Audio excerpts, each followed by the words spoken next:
이거 받아주세요. 뉴욕의 어느 레스토랑 사무실. 무거운 침묵이 흐르는 가운데 미슐랭 투스타 레스토랑의 수석 셰프가 사직서를 내밀었습니다. 전 세계 셀럽들이 줄을 서서 기다린다는 이 레스토랑의 주방을 이끌던 그녀. 뉴욕이 주목하는 차세대 셰프라는 찬사를 받으며 승승장구하던 그녀가 왜 모든 것을 내려놓으려 하는 걸까요? 그녀는 앞으로 어떤 선택을 하게 될까요? 오늘의 감동 사연 시작합니다. 안녕하세요. 뉴욕 맨해튼의 주방장 클레르 디퐁입니다. 프랑스 식재료 유통업체를 운영하시는 아버지 덕분에 저는 어린 시절부터 최고의 요리사들과 어울렸습니다. 매일 아침 새로 들어온 송로버섯과 허브향이 가득한 창고는 제 놀이터였고 미슐랭 스타 셰프들의 열정 어린 눈빛은 제게 요리의 꿈을 심어주었죠. 그렇게 시작된 요리의 길. CIA 학교를 수석으로 졸업하고 유럽 최고의 레스토랑들을 거치며 저는 뉴욕 맨해튼 중심가의 하트랜드 키친에서 수석 주방장이 되었습니다. 푸드앤와인 매거진은 저를 뉴욕이 주목해야 할 차세대 셰프로 소개했고 미슐랭 투스타의 영광까지 얻었죠. 하지만 성공이 절정에 달했을 때 제 인생은 무너지기 시작했습니다. CIA 시절부터 5년간 연인이었던 마사키가 도쿄에서 뉴욕으로 오게 된 거예요. 드디어 함께 살 수 있다는 기대로 가슴이 부풀었죠. 하지만 그는 달라져 있었습니다. 클레르, 넌 아직도 아메리칸 요리에만 매달리고 있구나. 일본 요리야말로 세계 최고의 음식 문화야. 네가 가진 재능이 아깝다고. 마사키의 말 한마디에 제 자부심은 산산조각 났습니다. 제가 쌓아온 모든 것을 부정당한 기분이었죠. 결국 그는 다시 일본으로 돌아갔고 저는 일에 더욱 몰두했습니다. 매일 새벽 4시 기상, 밤 11시 퇴근. 완벽한 요리를 위해 모든 것을 바쳤지만 마음속 상처는 더욱 깊어만 갔습니다. 밤마다 소화불량에 시달렸고 위장약은 제 일상이 되었죠. 어느 무더운 여름날이었습니다. 점심 서비스가 끝나갈 무렵 갑자기 심장이 미친 듯이 뛰기 시작했어요. 숨이 가빠지고 손이 떨렸습니다. 온 몸에서 식은땀이 흘렀고 주방이 빙글빙글 돌기 시작했죠. 쓰러지기 직전 간신히 뒷문 쪽으로 비틀거리며 나왔습니다. 계단에 앉아 진정하려 애쓰는데 갑자기 따뜻한 목소리가 들렸습니다. 아이고, 이러다 큰일 나겠네. 겨우 고개를 들어보니 주름이 깊게 패인 한국인 할머니가 서 계셨습니다. 이런 얼굴로 요리하면 안 되지. 음식도 사람도 지쳐버려요. 부드러운 눈빛으로 저를 바라보던 그분은 바로 제 인생을 바꾼 박순자 할머니였죠. 할머니는 저를 건너편 골목의 작은 한식당으로 안내하셨습니다. 문을 열자 처음 맡아보는 향긋한 냄새가 코끝을 스쳤어요. 그날 저는 삼계탕이라는 음식을 처음 만났습니다. 이게 바로 한국의 보양식 삼계탕이에요. 한 숟가락 먹어보세요. 떨리는 손으로 첫 숟가락을 들었습니다. 마치 안개처럼 피어오르는 하얀 김, 닭고기와 인삼이 어우러진 향이 코끝을 스쳤어요. 프랑스 요리를 하면서 수천 번은 더 맡아봤을 닭 육수의 향인데 이건 뭔가 달랐습니다. 국물이 입안에 닿는 순간 온몸에 전율이 흘렀습니다. 부드럽게 퍼지는 닭고기의 감칠맛, 인삼의 그윽한 향, 찹쌀이 녹아들어 만들어내는 깊은 맛. 이런 맛은 처음이었어요. 한 숟가락, 두 숟가락. 어느새 제 몸 구석구석으로 따뜻한 기운이 퍼져나갔습니다. 아이고, 음식을 먹으니까 표정이 한결 편안해졌네요. 처음 봤을 때는 얼마나 힘들어 보였는지. 힘들 때는 몸도 마음도 달래줘야 해요. 순자 할머니의 말씀에 고개를 들어보니 할머니는 꼭 내 딸을 바라보는 것 같은 눈빛으로 저를 보고 계셨습니다. 그 순간 왈칵 눈물이 났어요. 미슐랭 스타 레스토랑의 주방장이 낯선 할머니의 식당에서 울음을 터뜨리다니. 지금 생각해도 부끄럽네요. 울어도 돼요. 힘들었지요. 할머니의 따뜻한 말 한마디에 그동안 쌓아두었던 이야기들이 봇물 터지듯 쏟아져 나왔습니다. 마사키와의 이별, 끝없는 완벽 추구로 지친 일상, 요리에 대한 열정이 식어가는 것에 대한 두려움까지. 요리는 사람을 위한 거예요. 먹는 사람도 만드는 사람도 행복해야 진짜 맛있는 음식이 되는 거지. 할머니의 말씀은 단순하지만 깊은 울림이 있었습니다. 제가 그동안 잃어버렸던 게 바로 그거였을까요? 요리의 본질, 사람을 위하는 마음. 그날 이후로 저는 틈틈이 할머니의 한식당을 찾았습니다. 된장찌개의 구수한 향, 김치찌개의 얼큰한 맛, 비빔밥의 다채로운 맛까지. 한식은 제가 알던 모든 요리와는 달랐어요. 화려한 플레이팅이나 복잡한 테크닉은 없었지만 그 맛에는 깊이가 있었습니다. 특히 인상 깊었던 건 할머니가 음식을 준비하는 방식이었어요. 매일 새벽 시장에서 고르는 제철 채소들, 정성스레 담그는 김치 항아리에서 천천히 숙성되는 된장과 고추장까지. 모든 과정에 시간과 정성이 깃들어 있었습니다. 한식의 맛은 시간이 만들어요. 된장이 익어가는 시간, 김치가 발효되는 시간. 이 모든 게 쌓여서 깊은 맛이 되는 거예요. 한 달이 지날 무렵 신기하게도 제 몸이 변하기 시작했습니다. 밤마다 시달리던 소화불량이 사라졌고 늘 피곤하던 몸도 한결 가벼워졌어요. 주방에서도 예전의 열정이 조금씩 되살아나는 걸 느꼈습니다. 이제 얼굴에 생기가 돌아왔네요. 음식은 약이에요. 좋은 음식을 먹으면 몸도 마음도 건강해지는 거죠. 순자 할머니의 말씀처럼 저는 한식을 통해 새로운 힘을 얻고 있었습니다. 그리고 조금씩 제 요리에 대한 생각도 바뀌어 갔어요. 어쩌면 진정한 요리는 화려한 겉모습이 아닌 사람을 위하는 마음에서 시작되는 게 아닐까요? 그러던 어느 날 문득 이런 생각이 들었습니다. 프랑스 요리의 섬세함과 한식의 깊이를 결합하면 어떨까? 그 순간 저는 오랫동안 잃어버렸던 설렘을 다시 느꼈습니다. 하지만 그때는 몰랐죠. 이 작은 호기심이 제 인생을 완전히 뒤바꿔 놓으리란 걸요. 한식의 깊이를 알아갈수록 제 안에서는 무언가가 꿈틀거리기 시작했습니다. 밤마다 레시피 노트를 펼쳐놓고 이것저것 구상했죠. 하트랜드 키친의 시그니처 메뉴인 안심 스테이크에 고추장 베어네즈 소스를 곁들이면 어떨까? 김치를 절묘하게 넣은 리조또는 어떨까? 머릿속에서 이미지가 펼쳐질 때마다 가슴이 뛰었습니다. 매튜 새로운 메뉴를 제안하고 싶습니다.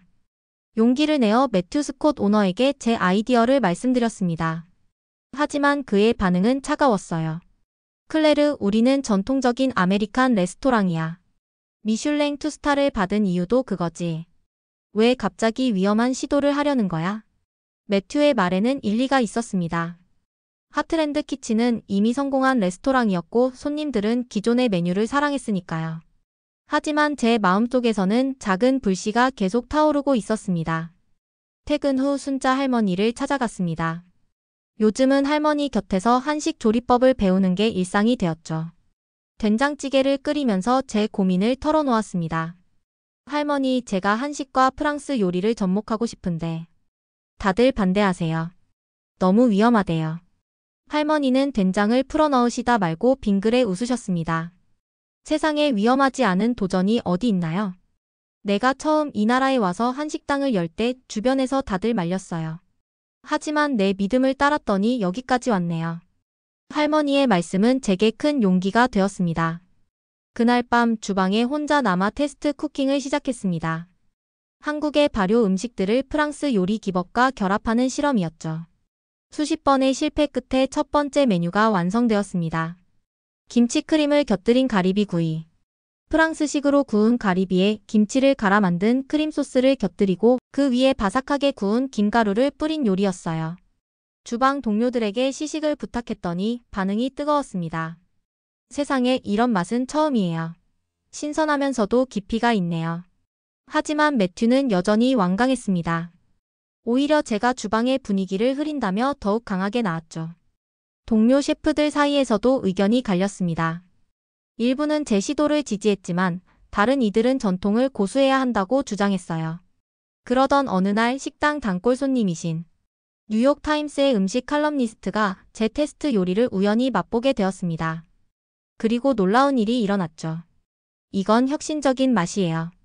전통은 보존하되 새로운 해석을 더한 바로 이런 요리를 기다려왔어요. 하지만 매튜는 오히려 분노했습니다. 그의 허락 없이 손님에게 새로운 요리를 선보였다는 이유였죠. 결국 저는 큰 결심을 하게 되었습니다. 사직서를 매튜의 책상 위에 조용히 올려놓았죠. 긴 설명은 필요하지 않았어요. 우리 둘 다 이 순간이 언젠가 올 것임을 알고 있었으니까요. 가슴은 떨렸지만 이상하게도 마음은 편했습니다. 이제는 제가 정말 하고 싶은 요리를 찾았다는 확신이 들었거든요. 하트랜드 키친을 떠나기로 한 그날 밤, 저는 평소처럼 순자 할머니의 식당을 찾았습니다. 문을 열자마자 느껴진 된장찌개 냄새가 왜 그리 코끝을 찡하게 했는지 모르겠어요. 클레르, 나 이제 한국으로 돌아가려고 해요. 그 말을 듣는 순간 머릿속이 하얘졌습니다. 손끝이 차가워지고 귀가 멍해지는 기분이었어요. 늘 이 자리에 계실 것만 같았던 할머니가 제 인생의 일부가 되어버린 이 작은 식당이 이제는 사라진다니 현실처럼 느껴지지 않았습니다. 할머니는 잠시 말을 멈추고 창밖을 바라보셨어요. 20년 동안 지켜온 이 작은 식당의 구석구석을 눈에 담듯이 천천히 둘러보셨죠. 언니가 많이 아파요. 우리가 어릴 땐 언니가 부모님 대신 나를 키워주다시피 했어요. 학교 갈 때면 늘 도시락을 싸주곤 했죠. 이제는 내가 언니 곁에서 마지막 시간을 함께해야 할 것 같아요. 할머니의 목소리가 살짝 떨렸습니다. 저는 할머니의 주름진 손을 꼭 잡았어요. 그러자 지난 시간들이 주마등처럼 스쳐 지나갔습니다.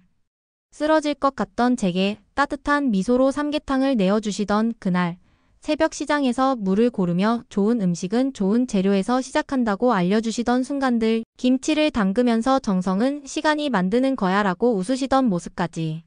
그동안 이 가게를 찾아준 손님들 덕분에 행복했어요. 특히 클레르 당신은 내 딸 같았어요. 당신 덕분에 내가 젊어진 것 같았거든요. 할머니의 말씀에 눈시울이 뜨거워졌습니다. 제가 할머니께 받은 것들이 너무나 많은데 오히려 할머니께서 저를 그렇게 생각해 주시다니요. 다들 한식을 어려워할 때 당신은 진심으로 이해하려 했어요. 된장찌개 끓이는 법을 배우면서 울컥한 적도 있다며. 그때 내 마음도 덩달아 찡했다오. 할머니는 잠시 생각에 잠기셨다가 문득 무언가를 결심하신 듯 저를 바라보셨습니다. 클레르, 내가 제안하고 싶은 게 있어요. 이 가게를 당신이 이어받지 않을래요? 순간 숨이 멎는 것 같았습니다. 기쁨과 두려움이 동시에 밀려왔어요. 과연 제가 이 소중한 공간을 지켜낼 수 있을까? 미국 요리사인 제가 한식당을 이어받는다는 게 말이 될까? 하트랜드 키친을 떠나기로 한 결정도 아직 마음이 정리되지 않은 상태인데. 할머니는 제 마음을 읽으신 듯 조용히 말씀하셨어요. 당신이라면 이 공간을 잘 지켜낼 수 있을 거예요. 꼭 지금처럼 할 필요는 없어요. 당신만의 방식으로 새롭게 만들어가도 좋아요. 중요한 건 음식에 대한 진심이니까. 창밖으로 비가 내리기 시작했습니다. 빗소리를 들으며 할머니의 말씀을 곱씹어 보았어요. 마치 운명처럼 느껴졌습니다. 그리고 이것도 가져가세요. 할머니는 오래된 나무 국자를 꺼내주셨습니다. 이 국자는 내가 한국에서 가져온 거예요. 30년 넘게 써온 친구죠. 이 국자로 끓인 음식은 더 특별한 맛이 난다고 우리 단골들이 늘 말했어요. 이제는 당신이 새로운 이야기를 써내려가길 바라요. 비가 그치고 달빛이 고요히 비추는 저녁, 할머니와 저는 마지막으로 함께 된장찌개를 끓였습니다. 평소보다 더 구수한 향이 주방 가득 퍼져나갔어요. 할머니가 건네주신 나무 국자를 쥐고 있으니 이상하게도 마음이 단단해지는 기분이었습니다. 순자 할머니가 한국으로 떠나시고 저는 한 달 동안 식당 문을 닫고 대대적인 변화를 시작했습니다. 할머니의 나무 국자를 손에 쥐고 매일 밤 새로운 레시피를 연구했어요. 때론 실패의 쓴맛에 좌절하고 때론 성공의 기쁨에 펄쩍 뛰며 그렇게 하루하루를 보냈습니다. 할머니가 남기고 가신 한식 레시피 노트는 이제 접힌 모서리가 너덜너덜해질 정도로 자주 펼쳐보았죠. 된장 소스를 활용한 안심 스테이크, 김치를 넣은 크림 리조또, 고추장으로 맛을 낸 가리비 구이. 매번 새로운 레시피를 시도할 때마다 제 심장은 마치 첫 요리를 하던 날처럼 쿵쾅거렸습니다. 성공하면 기뻐서 실패하면 불안해서 그렇게 제 심장은 쉴 틈이 없었어요. 식당 공간도 새롭게 꾸몄습니다. 이곳이 단순한 식당이 아니라 두 문화가 자연스럽게 스며드는 공간이 되길 바랐거든요. 할머니가 걸어두셨던 한국의 풍경 사진들은 그대로 두되 그 옆에 프랑스의 전경을 나란히 걸었어요.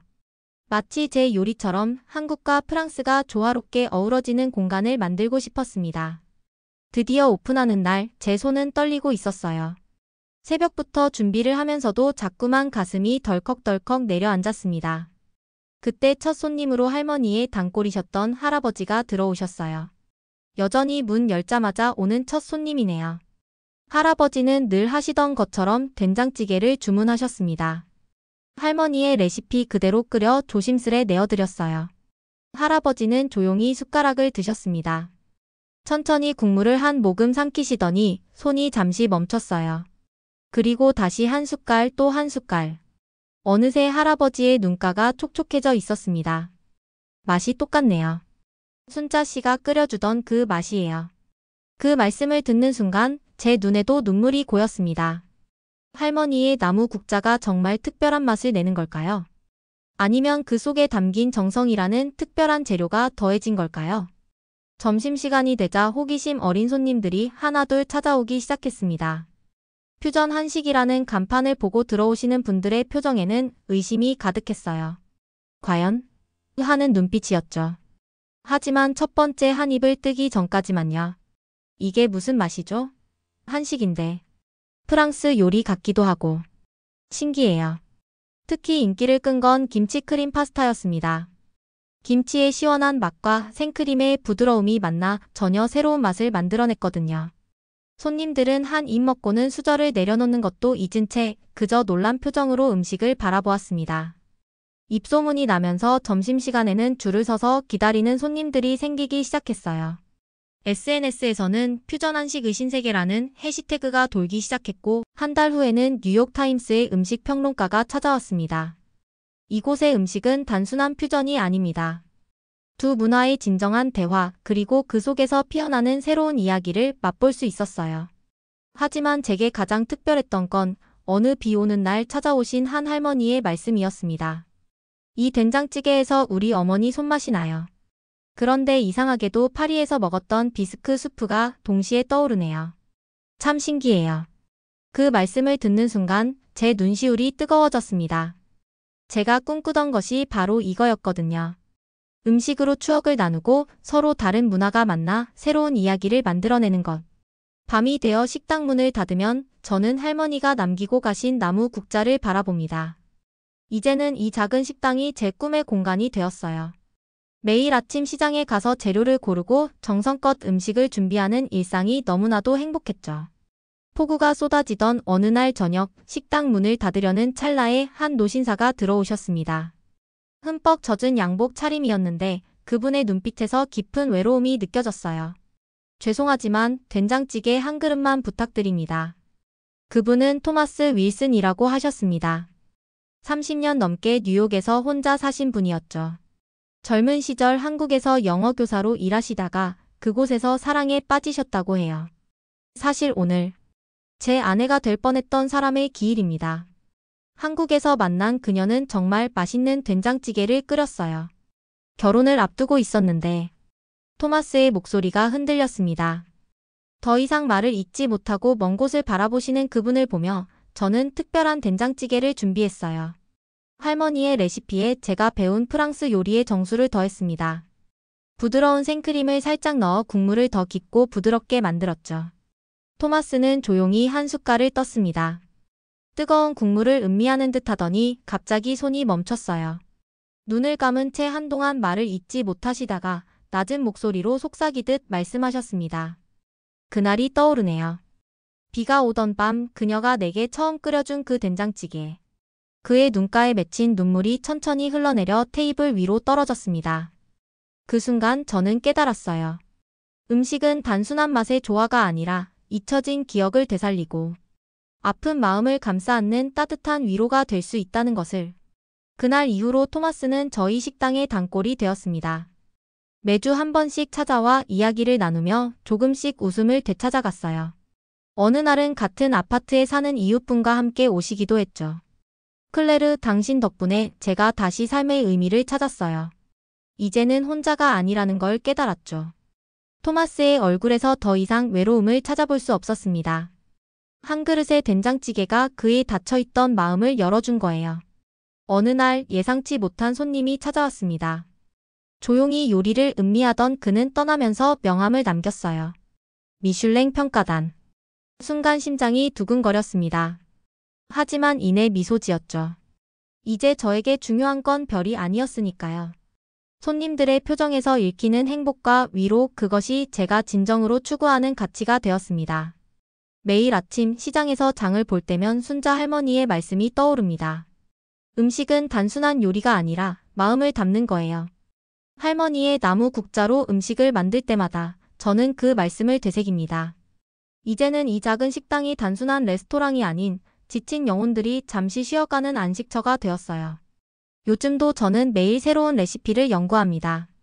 하지만 더 이상 완벽한 맛을 쫓지는 않아요. 대신 이 음식이 누군가에게 어떤 위로가 될 수 있을지, 어떤 추억을 되살려줄 수 있을지 고민하죠. 한 그릇의 음식이 누군가의 하루를 어쩌면 인생을 바꿀 수 있다는 것을 알았으니까요. 그리고 그것이야말로 진정한 요리의 힘이라는 것도요. 순자 할머니 이제야 알 것 같아요. 왜 그때 제게 이 국자를 주셨는지. 이건 단순한 도구가 아니라 음식을 통해 사람의 마음을 어루만지는 법을 가르쳐 주신 거였네요. 제 이야기는 여기서 끝이 아닙니다. 매일 아침 식당 문을 열 때마다 새로운 이야기가 시작되니까요. 오늘은 또 어떤 손님이 어떤 사연으로 이곳을 찾아올까요? 그들에게 어떤 위로를 전할 수 있을까요?